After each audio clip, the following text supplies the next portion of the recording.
Hey everyone.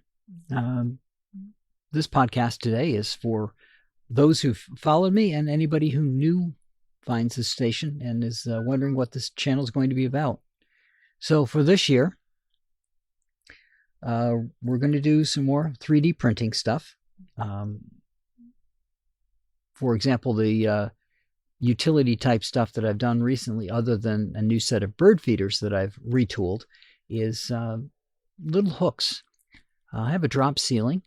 And while I don't want to go over the drop ceiling for certain things, for a couple of reasons, um, for example, running a cable down to my 3D printer, I was able to 3D print some clips that I can clip onto the drop ceiling and use those clips to hold the cable up out of the way.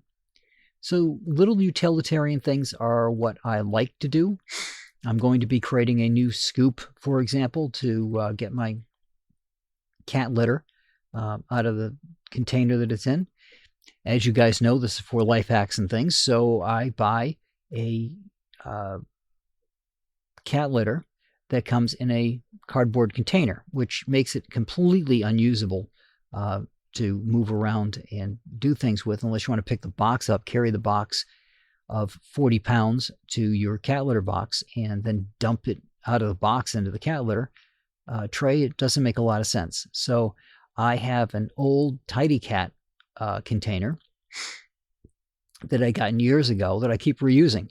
So I get the inexpensive, well, not really inexpensive, but the other type of cat litter, open that box up, dump the entire thing into the Tidy Cat, and then I take it out of the Tidy Cat container and move it to my cat litter boxes. Now, why does that make sense for me? Because I have more than one cat litter box. I have 5 cats. I've got 4 boxes that have to be filled. And so I reuse some stuff that I had. My mother liked Cremora, and we had the BJ's sized industrial containers of that stuff. So I can just fill those containers up and carry the container around to dump it wherever I want. Do the same thing with cat food. But making a scoop to get it out of the Tidy Cat container into the smaller container that I carry around is an easy, no-brainer thing to have. I have printed 3D containers that I found online for holding my tea, for example. So we'll be doing more 3D stuff, a lot of utilitarian type stuff there. In addition to that, I've got some cable guides that I meant to get up last year but didn't, for handling my solar panel wires, right? You got the twin wires coming out of the panel, but it has to be run. And I've got conduits on some things, but I don't need to put conduits everywhere. And as the panels move, that cable has to be able to move with it. But I still want the cable up out of the way. So I got a couple of cable guides to put up for that. Again, 3D printed, again, utilitarian. And these were all actually things that I was able to find and purchase, or they were free cable guides that I could get and print.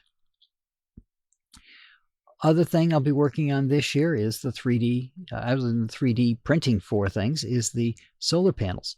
I've got the 6 panels up where I want them to be with the new hinging systems that I put together. You can find my other podcast on that. Basically, I redid the way they hinge, and I don't have solar panels on my roof. I have them sitting in a vertical format, straight up and down, and I swing them more to the horizontal as the sun changes its position.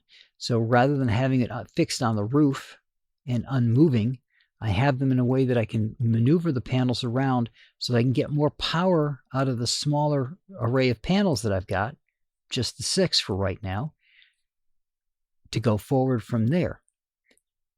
That way I get more power, but I haven't spent as much on the panels. It just takes a little bit more effort to get them done, and I've got electrical accentuators in there to, or actuators, sorry, to move them up and down. So we'll be talking about the solar array again this year. I've got the sun tracking solar array. I've got the kit.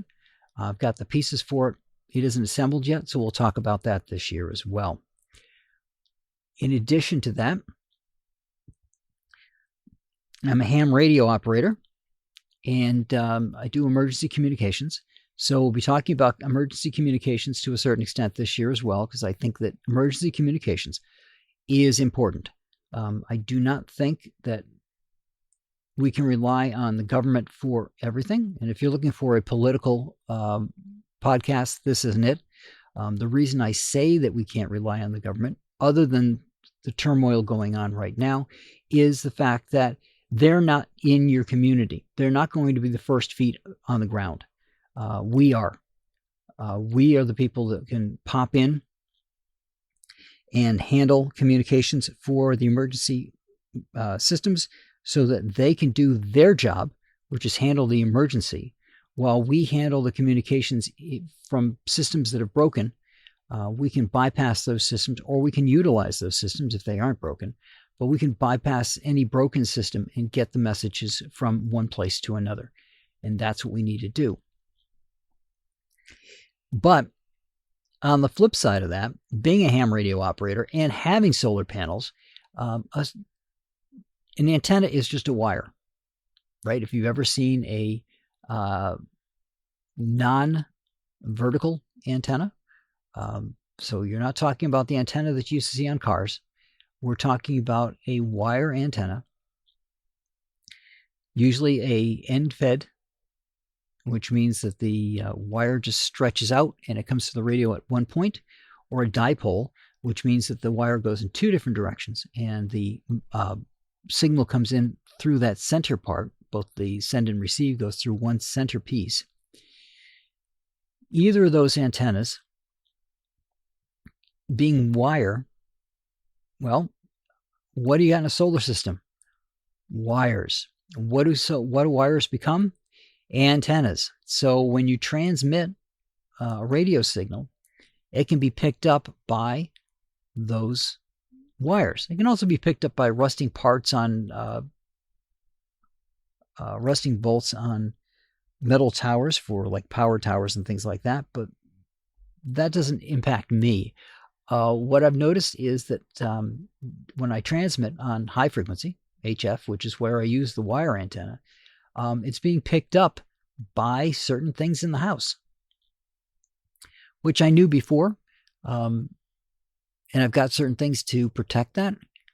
There is a cloth called a Faraday cloth that can be used to protect certain things, and ferrite beads to protect wires. So we'll have to go out there and do the wires. So we'll see how that goes this year as well, and get those pieces in place to see how that works from the ham radio perspective. So if you're interested in computers, 3D printing, solar, and ham radio operations, then you might find something in one of the podcasts that I'm doing this year of interest to you. I'll try to be as clear as possible in the descriptions of these things so that you know what the topics are involved in it. But that's what 2026 is going to look like. Like I said, no political commentary here except for how it impacts me. For example, the higher costs of getting lumber, or the fact that I now will not be able to get replacement parts if they aren't in the country already for my drone. So those kinds of things you'll hear commentary on, but that's as far as it's going to go in that arena. But that's what I got for you guys to start off 2026. I hope you guys are going to have a wonderful 2026, and I will talk to you all next week.